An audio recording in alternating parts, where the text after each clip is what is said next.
참 여러분들도 아시지만 우리가 더욱더 이제 기도해야 하는데요. 지금 신종 코로나 19 바이러스 때문에 참 세상이 많이 어려워지고 있습니다.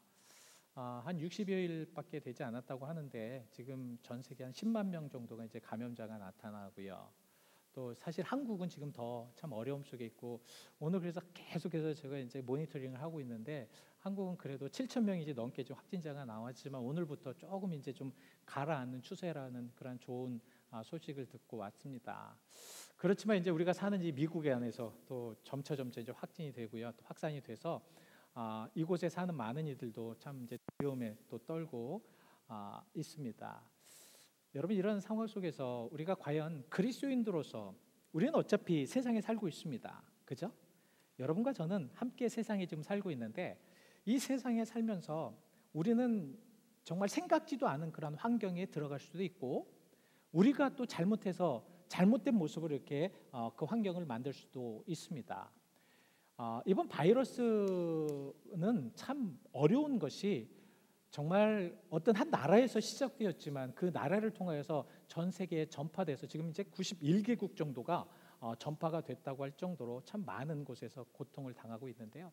바로 이런 상황에서 우리가 살 때 우리 그리스도인들은 참 중요합니다. 과연 그것을 어떻게 바라볼 수 있는가? 어떤 상황 속에서 과연 어떻게 우리가 그것을 바라보면서 나갈 수 있는 것은 굉장히 중요합니다. 그리고 신앙인이기 때문에, 신앙들이기 때문에 그 신앙으로 그거를 바라볼 수 있다는 것도 더 중요합니다. 우리가 신앙으로 바라볼 수 있다는 것, 이것이 왜 중요하냐면 신앙으로 바라봐야지만 하나님께서 원하시는 그러한 길을 찾을 수 있기 때문에 그렇다라는 말씀이죠.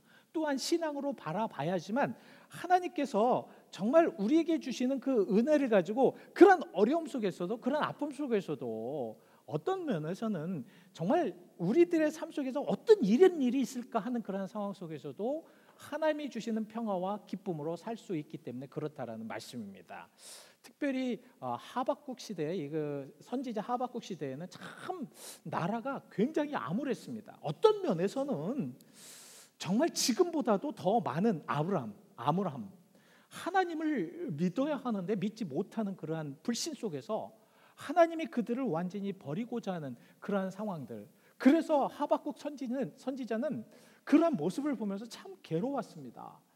이 멸망당할 수밖에 없는 이러한 고통 중에서도 하박국 선지는 결국은 이렇게 말씀을 하고 있습니다. 비록 정말 무화과 나무에 정말 모든 그러한 아름다움과 풍성함이 없어도, 포도나무에 열매가 열리지 않는다고 하여도, 감람나무에 소출이 많지 않는다고 하여도, 그리고 논밭에 먹을 양식이 없어도, 우리의 양이 없다고 할지라도 바로 하박국 3장 18절에 이렇게 이야기를 합니다. 그런 모든 것이 없다고 하여도, 우리 같이 함께 읽어보시죠. 시작. 나는 여호와로 말미암아 즐거워하며 나의 구원의 하나님으로 말미암아 기뻐하리로다. 암울하고 적막한, 정말 더 이상 어떻게 이렇게 악할 수가 있을까? 더 이상 하나님의 참으심이 그것의 한계가 넘어가는 그런 상황 속에서 하박국은 그래도 주변의 모든 그러한 폐허와 하나님의 징계로 인해서 고통이 있는 그러한 삶 속에서라도 나는 여호와만으로 인하여서 기뻐할 수가 있습니다. 우리가 신앙 안으로 바라볼 수 있는 이유가 바로 저런 것입니다. 비록 세상의 주변의 모든 것들이 바이러스로 인하여서 또 많은 사람들이 두려워하고 힘들어하지만 우리 그리스도인들이 신앙 안으로 볼 때는 하나님이 주시는 그 기쁨, 하나님이 주시는 그 은혜, 하나님이 주시는 그 축복으로 우리는 더욱더 하나님을 사랑할 수 있도록 만들 수가 있다는 것이죠. 그래서 우리는 하나님의 뜻, 바로 지금 이 시간에 그렇게 만드시는 하나님의 의도가 무엇인가? 하나님께서 왜 이 땅에 이런 어려움과 고통을 주셨는가? 이것은 전쟁보다 더하더라고요. 전쟁은 그래도 어떻게 해서든지 모여서 예배를 드릴 수 있는 그런 공간이 생기면 서로가 눈물을 흘리면서 예배를 하는데, 이제는 예배를 드릴 수 없는 그러한 상태까지 그렇게 막다트린 아주 초유의 사건들이, 초유의 사태들이 이렇게 벌어지고 있는 이런 삶 속에서 과연 하나님께서 원하시는 것이 무엇일까? 하나님께서 바라시는 것이 무엇일까? 이런 것들을 우리가 신앙 안에서 깨달으며 느끼며 나가야 된다는 말씀입니다. 이것은 제 말이 아니라 성경의 모든 우리 신앙 선배들이 그랬습니다. 우리 신앙의 선배들이 정말 힘들고 어려운 그런 상황 속에서, 좌절되는 상황 속에서, 어떤 면에서는 나라가 망할 수밖에 없는 이러한 상황 속에서도 하나님께서 주시는 그 말씀, 그 메시지를 깨달으면서 하나님께서는 이러셨구나, 하나님께서는 이렇기 때문에 이런 말씀을 하셨구나라는 것을 계속 그들은 깨달으면서 나갔다라는 말씀입니다. 그래서 바울은 지금도 우리에게 로마서 12장 2절 말씀을 통해서 이렇게 말씀을 하고 있습니다. 너희는 이 세상을 본받지 말고 오직 마음을 새롭게 함으로 변화를 받아 하나님의 선하시고 거룩하시고 온전한 뜻이 무엇인가를 구별하라. 이것이 하나님의 뜻이라는 말씀입니다. 하나님의 원하심이라는 말씀입니다. 이 세대를 본받지 말라고 말씀을 하고 있습니다. 그래서 오늘은 이 말씀을 통해서 그런 하나님의 뜻, 원하심, 우리에게 wanted, 우리에게 정말 원하시는 것이 무엇인가, 하나님이 원하시는 그 원함이 무엇인가를 한번 생각해 보려고 합니다. 요한복음 17장 말씀은요, 예수님께서 이제는 고난의 십자가를 지시기 전에 마지막으로 하나님 앞에 올려드린 중보의 기도입니다. 그래서 이 기도는 마치 대제사장이 모든 그런 예물을 정말 정성껏 드려서 그 대제사장이 그 예물을 하나님께 올려드리면서 기도하는 그런 아름다운 모습과 같습니다. 왜냐하면 예수님께서는 이제는 다음 날이면 죽음으로 이 세상에서 마지막으로 온 세상을 위하여서 그렇게 올려져야 되기 때문에 그러한 모습 속에서 기도하고 있습니다. 그래서 그 기도를 통하여서 하나님께서는 과연 무엇을 원하셨고 어떻게 하셨는지, 그리고 그 대상은 누구셨는지를 먼저 우리가 알아야 합니다. 자, 오늘 그런 간절한 기도의 대상, 하나님이요, 우리 예수님께서 하나님께 정말 바라면서 누구를 위해서 간절히 기도하였는가? 오늘 본문 20절에는 누구에 대해서 말씀을 하고 있냐면 바로 제자들과 그리고 그들의 말로 말미암아 나를 믿는 사람도 위함이니, 예수님은 뭐 제자들만 위하여 기도하는 것이 아니라 미래에 제자들로 인하여서 믿음을 갖는, 또 그 제자들로 인해서 복음을 통하여서 예수 하나님을 믿는 모든 자들을 위해서 기도한다고 말씀을 하고 있습니다. 자, 저렇게 우리가 이제 연결성을 가지고 계속해서 이제 기도해야 됩니다. 제가 가끔 이렇게 말씀을 드려요. 우리 그리스도인들은 말씀 안에서, 분명하게 말씀 안에서 말씀을 가지고 그 말씀이 지금 나에게 무엇을 원하시는가, 그리고 그 말씀이 나와 적용될 수 있는 방법은 무엇인가, 그리고 그 당시의 구약 당시나 아니면은 모든 사건 그 당시의 그 모든 것들을 지금 우리가 사는 이 세대와 연결시키는 그러한 작업이 필요하다라고 말씀을 하고 드렸습니다. 과연 어떻게 할 수 있을까? 어떻게 그렇게 될 수 있을까? 제가 가만히 이제 생각을 하면서 예전에 제가 한번 배웠던 철학 시간에 또 깊이 이렇게 생각하였던 그러한 것이 생각이 나더라고요. 그래서 제가 그거하고 한번 연관시켰으면 좋겠다라고 여러분들과 함께 나누기를 원합니다. 그 스코틀랜드에 데이빗 휴미라는 그런 철학자가 있습니다. 이 사람은 이제 영국에 굉장히 그 완전히 그 실천주의 철학을 완전히 이제 그 접목시켜서 실천주의 철학의 그러니까 경험주의의 그런 철학의 대부라고 얘기를 하는데요.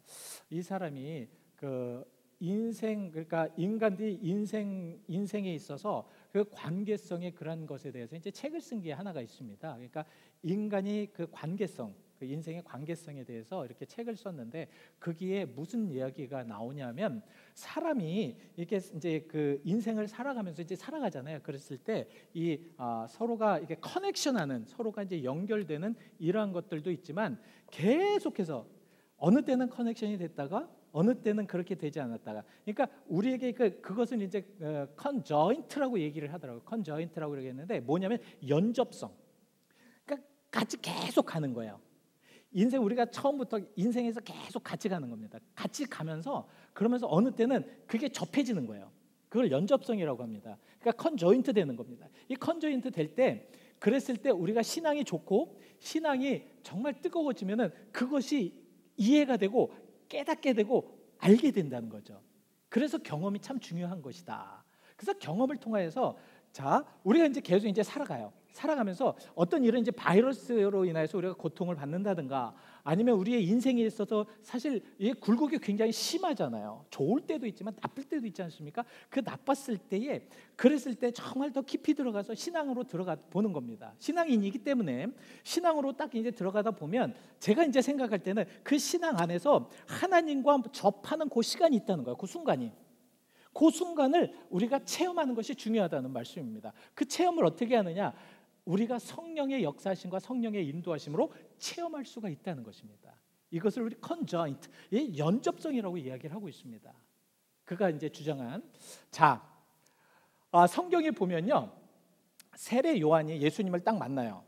예수님을 만났을 때 그 예수님을 바라보면서 세례 요한은 그 예수님이 누군지도 잘 모르지만, 과연 저분이 어떤 사람인가라고 모르지만, 그래도 세례 요한이 고백한 것이 있어요. 무엇이냐면, 저 사람은 세상 죄를 지고 가는 어린 양이로다. 요한복음 1장 29절에 그렇게 이야기를 합니다. 세상 죄를 지고 가는 어린. 그러니까 그 막 이제 살다가 예수님을 만납니다. 예수님을 만나서 연접이 된 겁니다. 그래서 연결하여서 이제 접하여졌을 때 커넥션이 이루어진 거죠. 그 커넥션이 이루어졌을 때 세례 요한은 고백이 된 겁니다. 저 예수님은, 저 그리스도는 세상 죄를 지고 가는 어린 양이다. 정확하게 표현을 하지 않습니까? 이런 것들이 중요하다. 그래서 우리는, 여러분들이 이제 신앙, 그래서 성경을 읽어야 되는 이유가 무엇이냐면, 성경을 계속해서 읽다 보면 그 가운데 연접성이 생깁니다. 그러니까 계속해서 나와 그 성경과 연관이 되는 그런 것을 찾아져요. 그랬을 때 성령께서는 우리를 감화와 감동시켜서 그것에 이해하게 만들고, 깨닫게 만들고, 알게 만들고, 은혜되게 만든다는 거예요. 그래서 그 은혜가 정말로 고백되게 되고, 그래서 우리는 더 신앙의 단계가 더 높아질 수 있는, 그걸 우리는 성장이라고 합니다. 성장을 통해서 더욱더 하나님과 동행하는 삶을 살아간다는 거죠. 분명히 예수님의 탄생은 저의 죄를 저희에서 구원하시고 그의 이름을 임마누엘이라 하라 말씀하셨습니다. 그 임마누엘이라 하나님은 인간의 모든 삶에 함께 동행하셨다는 거죠. 그 함께 동행하는 하나님을 우리는 계속해서 깨닫고 알아야 되는 것이 중요하다. 자, 그래서 예수님은 그러한 삶 속에 정말 그렇게 고백을 받았습니다. 제가 참 좋아하는 그러한 분이 한 분 있습니다. 그분은 참 항상 그 젊었을 때는 굉장히 그 깡패와 같은 그러한 삶을 살았어요. 그렇지만 나중에 그 사람은 변화되어서 하나님의 은혜대로 그렇게 살면서 이렇게 고백을 합니다. 어떻게 고백을 하냐면, 하나님은 세상에서 나 혼자밖에 없는 것처럼 나를 사랑하신다. 그거 이해가 되십니까? 하나님은 세상에서 나 혼자밖에 없는 것처럼 나를 사랑하신다.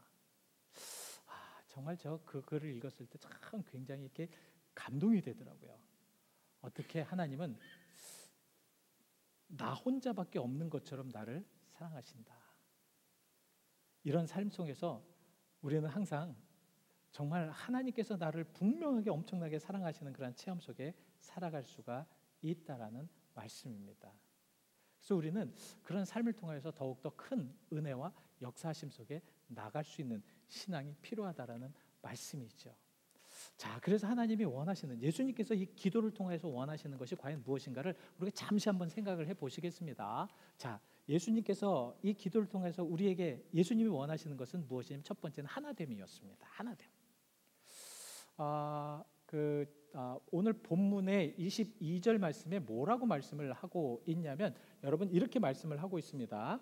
자, 내가 아버지 안에 있는 것 같이, 그리고 그들도 다 하나가 되고 또 아버지께서 나를 보내신 것을 믿게 하시옵소서. 저기에는 목적과 방법이 분명하게 딱 뚜렷하게 놓여 있습니다. 자, 하나님께서, 예수님께서 우리를 하나가 되게 하기 위한 그런 방법은 무엇이냐면, 바로 내가 아버지 안에 있는 것 같이 하면 된다는 거예요.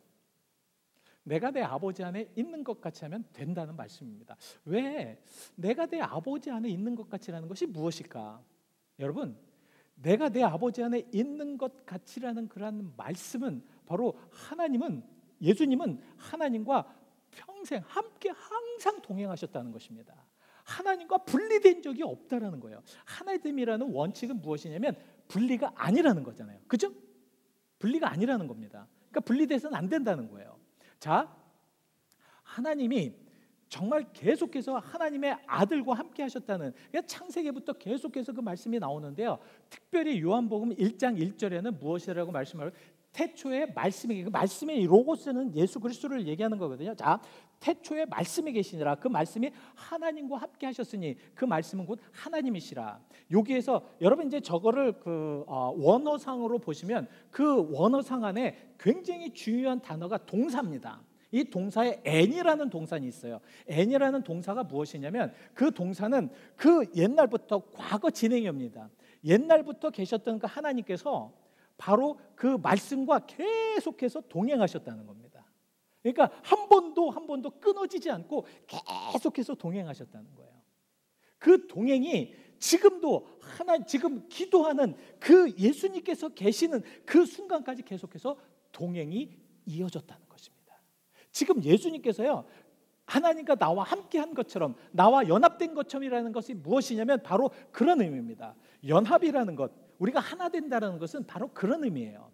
떨어졌다가 붙었다가 좋았다가 나빴다가 이런 것이 아니라 정말 끝까지 변함없는 그런 것을 바로 하나됨이다라고 이렇게 표현을 하고 있습니다.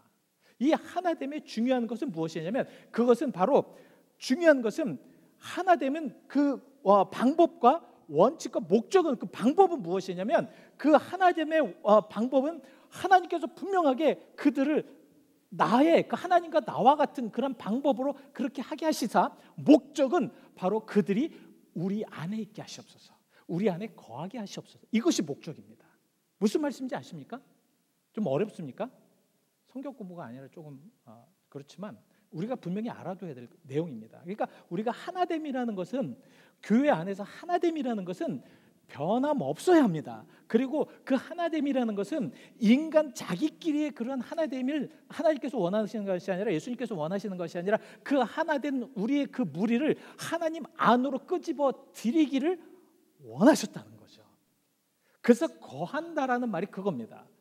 왜 불필요하게 그렇게 예수님께서 그렇게 하셨는가? 왜냐하면 여러분, 저렇게 하나님 안에 거해야 되는 이유가 무엇이냐면, 우리는 하나님이 아니면 아무것도 할 수가 없기 때문에 그래요. 이게 참 중요합니다. 그래서 요한복음 15장 5절 말씀에 예수님께서 이 15장은 무엇입니까? 포도나무와 그런 그 가지의 비유잖아요. 그래서 포도나무는 계속해서 이렇게 얘기를 합니다. 가지야, 나와 있어야 된다. 나에게 붙어 있어야 된다. 네가 나에게 접붙여 있지 않으면 너는 열매를 맺을 수가 없어. 그런 얘기입니다. 그러면서 15장 5절 말씀에 너희가 나를 떠나서는 아무것도 할 수 없다. 너희가 나를 떠나서는 아무것도 할 수 없다. 바로 그겁니다. 하나됨의 원칙의 목적은 바로 예수 그리스도 안에서 우리가 같이 함께 들어가서 하나님의 능력대로 살아야 되는데, 하나님을 떠나서는 아무것도 할 수 없음을 우리는 깨달아 알아야 한다는 말씀입니다. 요새 저는 그거를 더 느껴요. 정말 속수무책이더라고요. 지금 우리가 이곳에 살지만 우리는 그 바이러스에 대항할 수 있는, 대체할 수 있는 그러한 약이 없기 때문에 우리는 조심할 수밖에 없습니다. 그래서 마스크를 쓰고 다녀야 되고 항상 손을 닦을 수밖에 없어요. 우리는 정말 아무것도 할 수 없는 그런 인생이라는 것을 알 수밖에 없습니다. 그래서 하나님께서는 이렇게 말씀하시는 겁니다. 내 안에 거하라. 나의 안에 거하라. 나의 안에 거할 때 진정한 의미, 진정한 신앙의 의미, 진정한 하나님의 역사하심을 체험할 수 있을 것이라고 말씀을 하고 있는 거죠. 여러분 어떠십니까? 우리가 진정으로 하나님의 그 은혜 가운데 살 때에 하나님께서는 정말 그렇게 나 안에 거하고, 그 다음에 두 번째는 나 안에 거해야 되는 그런 진정한 의미가 무엇이냐면, 정말 저기에서 말씀하시는 그 내용입니다. 만약에 내 안에 거해야지만, 하나님 안에 거해야지만 예수 그리스도를 하나님께서 보내신 것을 알 수 있기 때문에 그렇다는 것이에요. 그것이 바로 오늘 본문 23절의 말씀을 하고 있습니다. 그러니까 예수님 안에서 우리가 온전하게 살아갔을 때, 그랬을 때 하나님 안에 거하게 되면 하나 되는 그런 목적 안에, 그래서 베델도요 하나가 되어서 하나님 안으로 들어가야 됩니다. 인간적인 것, 세상적인 것이 아니라 하나님 안으로 들어갔을 때, 그랬을 때 하나님께서 모든 하시는 것을 우리의 모든 눈을 통하여서 확실하게 보여주실 줄 믿습니다. 예? 그리고 두 번째는 그 하나님 안에 들어가서, 그래서 하나님께서 나를 위해서 예수 그리스도를 보내셨구나를 깨달을 수 있다는 거예요. 그리고 그 깨달음이 어떻게까지 변화가 되면 완전한, 온전한 속에서 그것이 다 이루어질 수가 있다는 거죠. 그래서 우리는 온전함 속으로 들어가야 됩니다. 완전함으로 들어가야 됩니다. 이 완전하다라는 그런 말씀은 바로 완전히 그 완료형이에요. 그러니까 예수님께서는 뭐라고 말씀을 하셨냐면, 바로 예수 그리스도를 믿는 하나됨의 그러한 무리들이 하나님 앞으로 들어왔을 때, 그랬을 때 그들은 완전할 수 있다가 아니라 완전합니다라고 이렇게 고백을 합니다. 완료형으로. 왜 그랬을까? 바로 그겁니다. 하나님 안으로 들어가는 그런 모든 그런 무리는 완전할 수밖에 없도록 만들어졌다는 거예요. 그래서 우리가 하나님 안에 산다는 것이 중요합니다. 하나님 안에서 우리가 들어간다는 것이 중요합니다. 그리고 두 번째는 하나님이, 예수님께서 이 기도를 통해서 바라시는 것은 사랑함 아닙니까? 사랑, 그죠? 사랑. 참 이 사랑이라는 거 오늘 본문 26절에 이렇게 표현을 하고 있는데요. 내 아버지의 이름을 그들에게 알게 하고요. 그리고 나를 사랑하신 사랑이 그들 안에 있고, 그러니까 하나님께서 나를 사랑하시는 그 사랑이, 그 사랑의 그런 모습들이 그들의 삶 안에 나타나도록 되어 있고, 나도 그들 안에 있게 하려 함이니라. 사랑이 없으면 예수 그리스도가 함께하지 않는다는 거죠. 사랑이 없으면 그 아무것도 할 수가 없다라는 말씀입니다. 근데 그렇게 하기에 전제 조건을 지금 예수님께서 말씀을 하고 계십니다. 전제 조건이 뭐예요? 내가 아버지의 이름을 그들에게 알게 하셨던 것처럼. 근데 우리가 저거는 이제 우리가 찾아봐야 돼요. 그죠? 자, 분명하게 예수님은 그러면 아버지의 이름을 그들에게 알게 해주셨습니다. 어떻게 알게 해주셨을까요?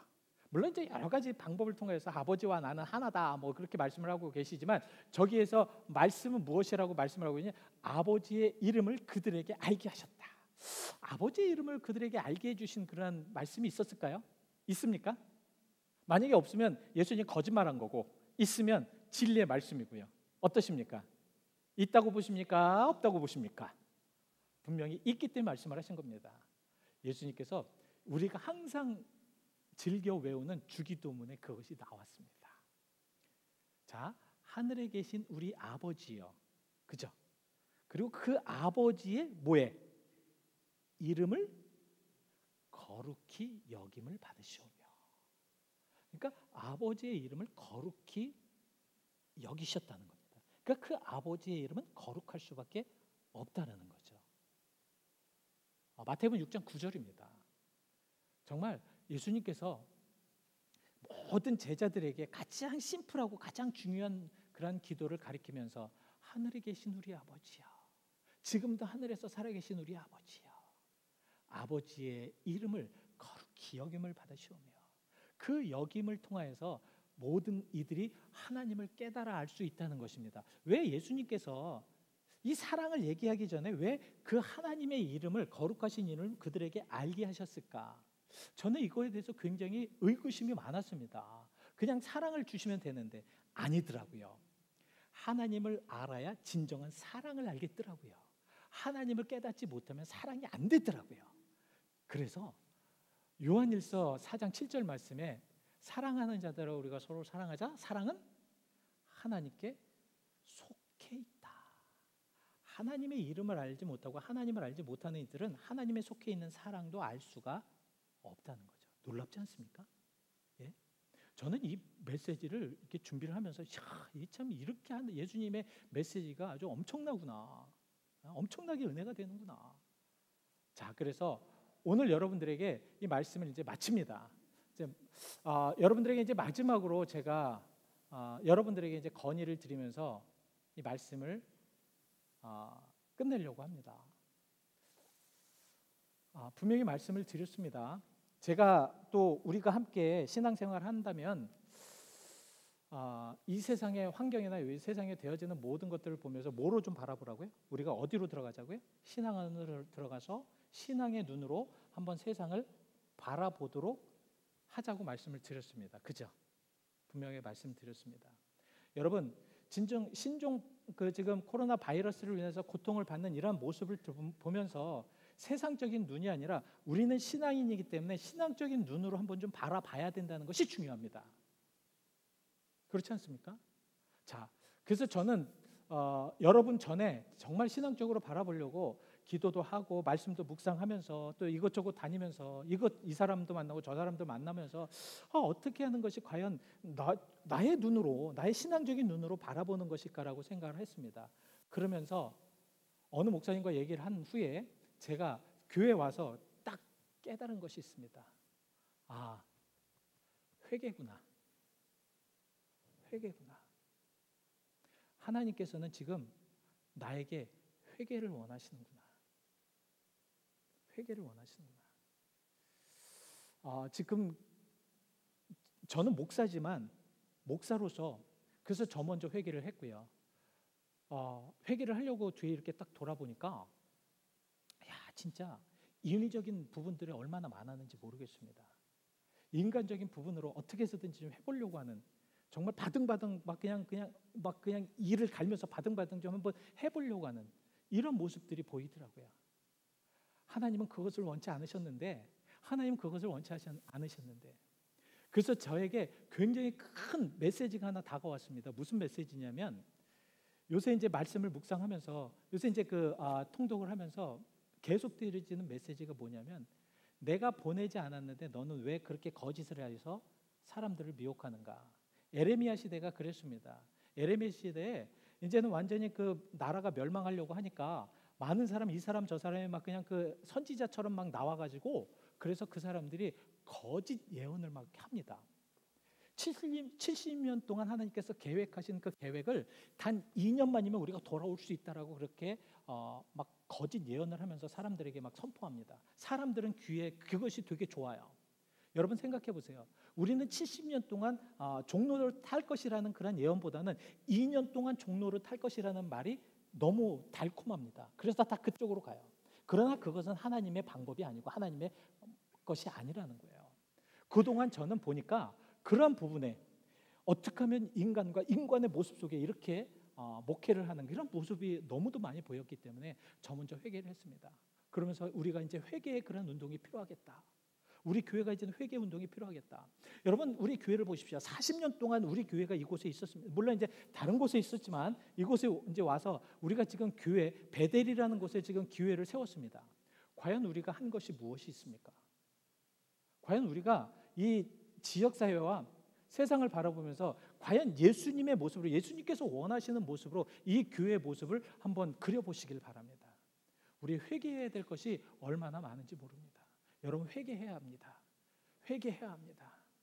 그래서 신명기 30장 9절부터 11절 말씀까지 좀 길지만 여러분과 함께 한번 제가 같이 묵상을 해보려고 합니다. 우리 같이 천천히, 뭐 급하게 읽지 마시고 천천히 한번 읽어보시죠. 시작. 이 율법책에 기록된 그의 명령과 규례를 지키고 내 마음을 다하며 뜻을 다하며 여호와 내 하나님께 돌아오면 내 하나님 여호와께서 내 손으로 하는 모든 일과 내 몸의 소생과 내 가축의 새끼와 내 토실의 소산을 많게 하시고 내게 복을 주시되 곧 여호와께서 내 조상들을 기뻐하신 것 같이 너를 다시 기뻐하시게 내게 복을 주시리라. 내가 오늘 내게 명령한 이 명령은 내게 어려운 것도 아니요 먼 것도 아니라. 다시 한번 우리가 말씀 안으로 설 수 있도록 회개해야 될 줄 믿습니다. 우리 다시 한번 하나님 앞에 기도하며 하나님의 사람으로, 하나님이 원하시는 방법으로, 하나님께서 계획하시는 방법으로 돌아와야 될 줄 믿습니다. 분명한 것은 우리가 회개하지 않는 한 하나님은 우리와 함께하지 않을 것입니다. 우리가 회개해야 됩니다.